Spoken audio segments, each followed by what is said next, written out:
ये कहानी एक कंपनी की है जो एक इंसान की उम्र लेकर किसी दूसरे इंसान को देती है। देने वाले इंसान को बहुत पैसे दिए जाते हैं, जिसे अगर कोई अमीर इंसान जो बूढ़ा हो गया हो वो दोबारा से जवान होना चाहता है तो ये कंपनी उस इंसान के लिए एक डोनर ढूंढती है जो अपनी उम्र देने को भी तैयार हो, और फिर इस तरह एक मेडिकली प्रोसेस के जरिए वो जवान इंसान अपनी जिंदगी के कुछ साल बेच देता है। तो फिल्म की शुरुआत होती है फ्यूचर, जहाँ इंसान ने काफी तरक्की कर ली। इस वक्त में एक कंपनी सामने आई जो उम्र के डोनेशन का काम करती है।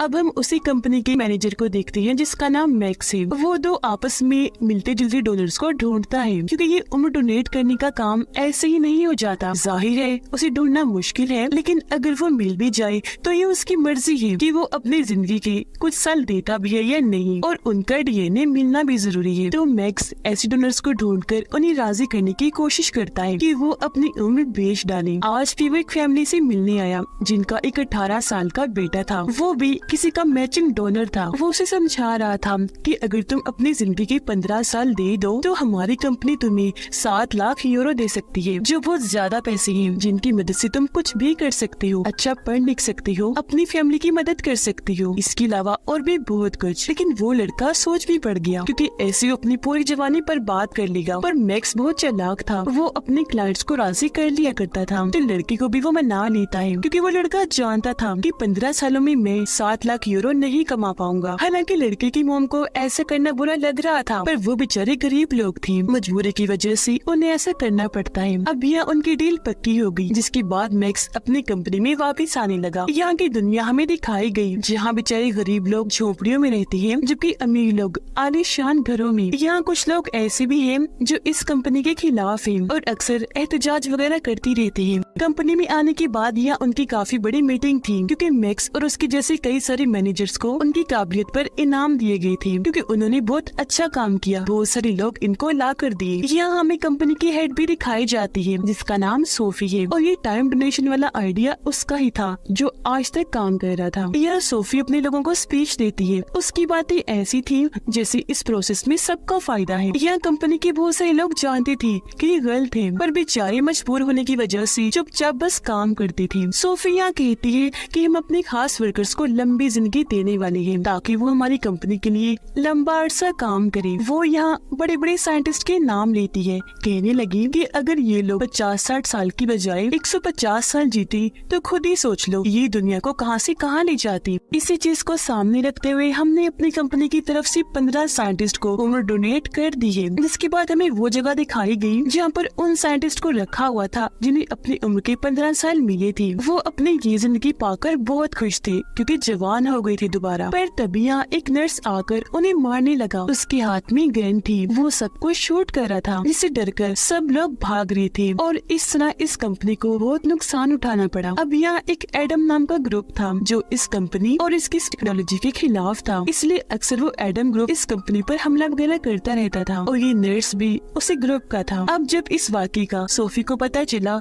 तो उसे बहुत गुस्सा आया। यहाँ हमें 2 काबिल लोग दिखाए गए जो सोफी के लिए काम करते थे, वो उसकी गार्ड थे। अब यहाँ हम इस कंपनी और इसकी खुद गर्ल्स हेड सोफी के बारे में और जानते हैं। सोफी अपने इस मकसद के लिए कुछ भी कर सकती थी। अगर कोई डोनर उम्र देने को तैयार ना होता तो ये लोग ऐसा प्लान बनाते थे कि उन लोगों को मानना ही पड़ता था। अगर किसी की जान लेनी पड़ी तो ये वो भी ले लिया करती थी, और एडम ग्रुप को ये लोग अपना दुश्मन समझती थी। तो अब इस हमले की वजह से ये लोग अपने काम को तेज कर लेते हैं। अब करें बात मैक्स की। वो अपनी जिंदगी में बहुत खुश था, कामयाब इंसान था, और एक बहुत अच्छी महंगे घर में रहा करता था अपनी वाइफ के साथ। दोनों एक दूसरे को बहुत प्यार करती थी। उसकी वाइफ एक हॉस्पिटल में जॉब करती थी। घर जब वो आई तो देखती है कि मैक्स मेरे लिए खाना बना रहा है, तो वो बहुत खुश हो जाती है। अब ये लोग जिस घर में रह रही थी वो इन्होंने लोन पर लिया था, यानी कर्ज लेकर खरीदा था, पर अभी तक लोन उतारा नहीं था। लेकिन यहाँ मैक्स को यकीन था कि मैं लोन चुका दूंगा, तो वो रिलैक्स रहा करता था। उसे बच्चों का बहुत शौक था, और यहाँ ये दोनों हस्बैंड वाइफ काफी अच्छा वक्त गुजार रही थी। अब उसके उसकी वाइफ अपने मॉम डैड से मिलने उनके घर आई। या मैक्स की वाइफ के डैड भी उसकी कंपनी के काफी खिलाफ थी, इसलिए उन दोनों की इस बात को लेकर बहस हो जाया करती थी। लेकिन मैक्स अपनी कंपनी को बुरा नहीं कह सकता था। वो चाहता था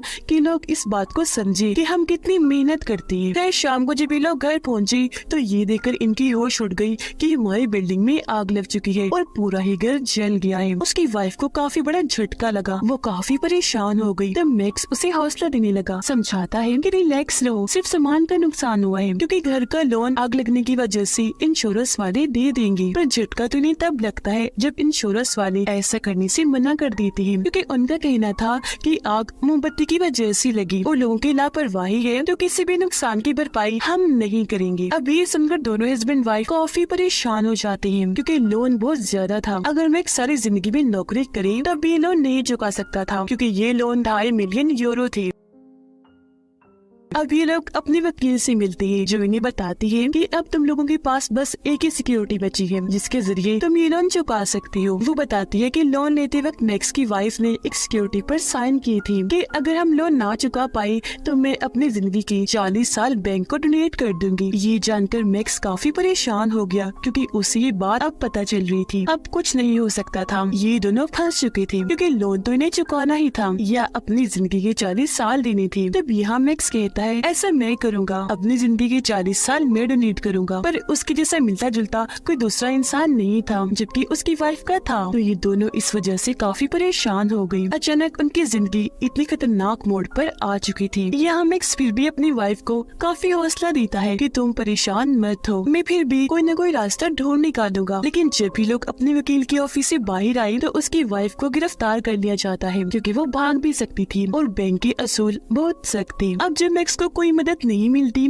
तो वो अपनी बॉस कंपनी की हेड सोफी से जाकर मदद मांगता है। तो वो उसे कहती है हाँ ठीक है मैं तुम्हारी मदद करूंगी। लेकिन 2 हफ्ते गुजर जाने पर भी मैक्स को कोई मदद नहीं मिलती। वो बहुत परेशान हो गया था क्योंकि अब बैंक वाले उसकी वाइफ की जिंदगी से 40 साल ले लेंगे। और फिर आखिर वो दिन आ ही गया। मैक्स अपने वकील के साथ बैंक जाता है ताकि अपनी वाइफ से आखिरी बार बात कर सके, लेकिन उसे इसकी इजाजत नहीं दी जाती। और फिर मेडिकली प्रोसेस के जरिए उसकी वाइफ के 40 साल लेकर किसी बूढ़े इंसान को दे दिए जाते हैं और आज यहाँ उनका लोन खत्म हुआ। अब मैक्स अपनी वाइफ को लेकर घर आता है।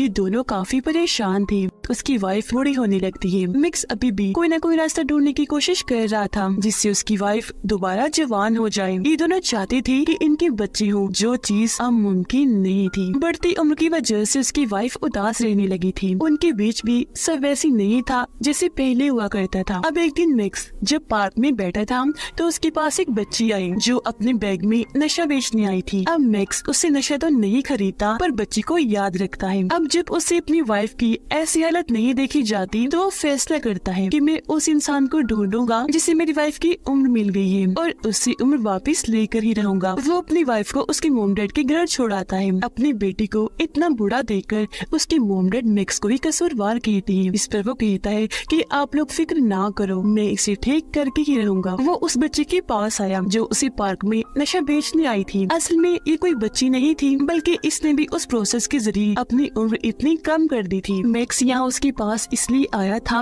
ताकि वो जान सके कि आखिर उसने ऐसा कैसे कर लिया। तो वो बताती है कि उम्र लेने के लिए आपके पास जाहिर है यूरो होने चाहिए और उम्र देने वाला इंसान और लेने वाला इंसान दोनों भी, और तुम्हें इस प्रोसेस के लिए रशिया जाना होगा जिसके लिए मैक्स मान भी गया। वो सबसे पहले पता लगवाता है कि वो कौन है जिसे मेरी वाइफ की उम्र दी गई। और जब उसे पता चला कि वो एक औरत है तो ये जल्दी से उसके पास जाकर उसे बेहोश करके अगवा कर लेता है। फिर वो जाता है अपनी वाइफ के पास और उसे सारी बात बता देता है। वो यहाँ मैक्स का साथ देती है। और वैसे ही भला कौन है वो इंसान जो अपने जवानी को वापस पाना नहीं चाहेगा। सब कुछ पीछे छोड़कर ये दोनों अपने मुल्क को छोड़ने का प्लान बनाते हैं। पर जब ये लोग जा रहे थे तो इन्हें पता चला कि ये लड़की जिसे इन्होंने अगवा किया है वो कंपनी की हेड सोफी की बेटी है और मैक्स की वाइफ की उम्र उसकी बेटी को नहीं बल्कि सोफी को डोनेट की गई थी। लेकिन ये बात मैक्स को आखिरी वक्त में पता चली थी, इसलिए वो फिर भी उसे साथ ले जाने के लिए राजी था क्योंकि ये लड़की सोफी की बेटी है। तो हो सकता है दोनों का डीएनए मैच हो जाए और इसमें से मैक्स की वाइफ को 40 साल मिल जाए। अब जब सोफी के दोनों गार्ड्स को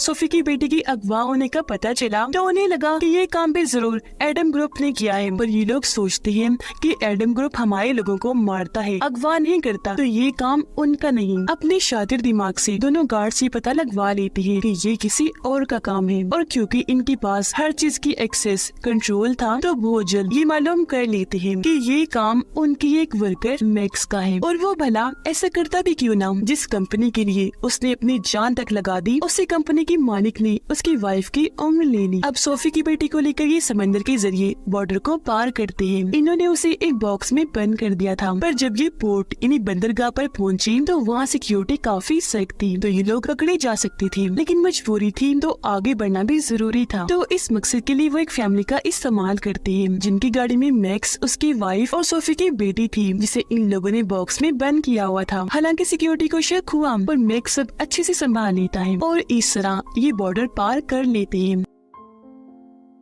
अब एक दिन जब ये सोफी की बेटी की मुंह से कपड़ा हटाते हैं तो वो बताती है कि मैं असल में सोफी नहीं बल्कि उनकी बेटी हूँ। इस पर मैक्स कहता है कोई बात नहीं, कौन के रिश्ते हमेशा एक होते हैं, मैच करते हैं, फिर चाहे हमारे पास सोफी हो या उसकी बेटी, हम मैच करके अपना काम कर लेंगे और मैं अपनी वाइफ को वापिस से जवान बना दूंगा। अब ये चीज उसकी वाइफ को भी ठीक नहीं लग रही थी। कुछ सोफी की बेटी भी कहती है कि मैं भी अपनी मॉम की इस खतरनाक काम के खिलाफ हूँ, लेकिन मैक्स उसकी बातों पर यकीन ना करते हुए दोबारा से उसे बांध देता है। अब ये लोग रात एक खाली होटल में गुजारने वाले थे, पर जब ये लोग वहाँ आए तो सोफी की बेटी कहती है कि मैं नहाना चाहती हूँ, प्लीज मुझे नहाने दो। इस पर यहाँ मैक्स उसके लिए हमदर्दी दिखाता है, उसे बाथरूम में ले जाकर साइड पर मुंह करके खड़ा हो जाता है ताकि ये उसे देख ना सके। पर वो लड़की बहुत चालाक थी, वो मैक्स पर एक चीज से हमला करके उसे साइड में गिराकर वहाँ से भाग जाती है। मैक्स के सिर पर चोट आई थी, वो उसका पीछा करने लगा। लड़की वहाँ से निकलकर भाग गई, पर जंगल में जाने के बाद वो ज्यादा दूर तक नहीं भाग पाती क्योंकि वहाँ पानी था और पानी से इस लड़की को डर लगता था, इसीलिए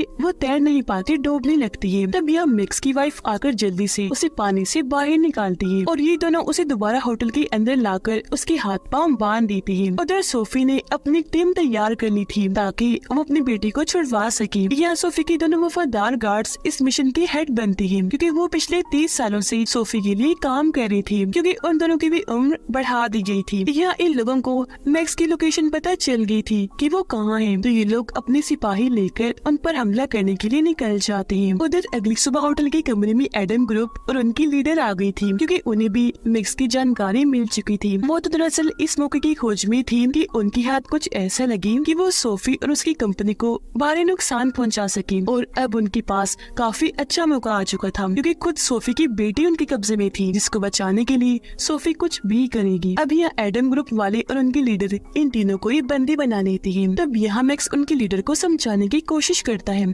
कि देखो हमें कुछ मत करना, हम तो खुद उस कंपनी के खिलाफ हैं। जिस पर लीडर कहती है कि हाँ जानती हूँ, क्योंकि सोफी खुद जवान होना चाहती थी और उसका डोनर, उसकी मैचिंग इस दुनिया में तुम्हारी वाइफ के अलावा और कोई नहीं था, इसीलिए उसने अपने मकसद के लिए तुम दोनों को फंसाया और तुम्हारे घर में जानबूझकर आग लगा दी थी। ये सब होने के पीछे उनका एक पूरा प्लान था, क्योंकि अपने मकसद के लिए वो कंपनी वाले कुछ भी कर सकते हैं। और देखो तुम्हारी वाइफ को बूढ़ा करके उन्होंने तुम्हारी जिंदगी पर बात कर दी। अब तक मैक्स इस सब से अनजान था, पर आज ये सब जानने के बाद उसे दुख हुआ। उधर सोफी और उसकी पूरी टीम इन पर हमला करने, अपनी बेटी को बचाने आ रहे थे, और ये चीज ही तो एडम ग्रुप की लीडर चाहती थी, क्योंकि उसे किसी भी हाल में सोफी चाहिए थी ताकि वो उसे उसके गलत कामों की सजा दे सके और पूरी दुनिया को दिखा सके।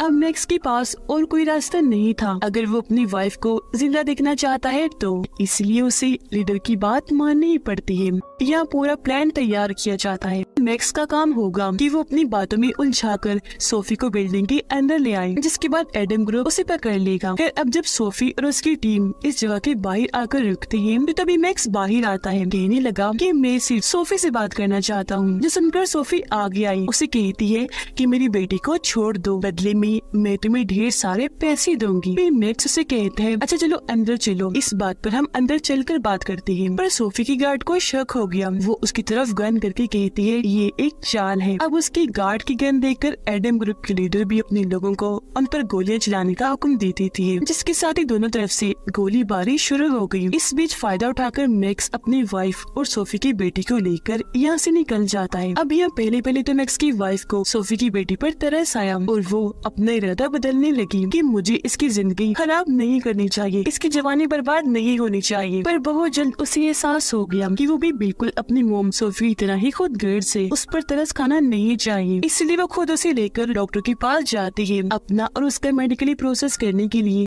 जिसके बाद फिर हमें दिखाया जाता है कि मैक्स की वाइफ दोबारा से जवान हो गई है, जबकि मैक्स एडम ग्रुप में शामिल हो गया है क्योंकि वो उस कंपनी को बर्बाद करना चाहता था। सोफी की बेटी अब बूढ़ी हो रही थी, इस वजह से काफी दुखी थी। अगर वो दोबारा जवान होना चाहती तो उसका बस एक ही डोनर था, उसकी मॉम सोफी, लेकिन वो तो इतनी खुद गर्ज थी कि अपनी उम्र अपनी बेटी को भी नहीं दे सकती थी। उधर मैक्स अपनी टीम यानी एडम ग्रुप के साथ इस कंपनी पर हमला करने के लिए जा रहा था ताकि कंपनी का जड़ से ही खात्मा हो जाए। ये फिल्म इधर ही खत्म हो जाती है।